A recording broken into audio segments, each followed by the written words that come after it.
در این فضایی که امروز ما هستیم امکان نمی بود ما کار سر کنیم اگر نور نمی بود. همین نور است که استودیوی ما رو روشن کرده است و ما می توانیم با شما صحبت کنیم. درود به شما بینندگان عزیز. در استودیو برنامه نوبتی لحظه با روانشناس و باز هم من مریم دولت و در خدمت شما هستم. شاید سوال پیدا شود که نور با روانشناسی چه مناسبتی دارد؟ روانشناسی یک علمی است که درباره خصلت‌ها و خاراکترها و حالت‌های گوناگون انسان صحبت می‌کند و نور آنجا چه رابطه دارد؟ من برای شما میگم که نور در علم روانشناسی شاید همون مایک، همون نقطه‌ای باشد که ما می‌خوایم با آن برسیم. علم روانشناسی یکی از رسالت‌هاش روشن کردن دل انسان است.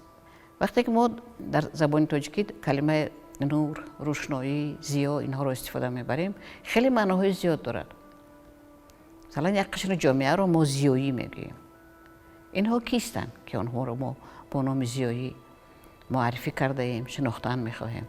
اینها آدمانی هستند که توسط علم، توسط فرهنگ، توسط دانش‌های زیاد اندوختهشان پیش راه جامعه را روشن میکنند و جامعه راهنمایی میکنند.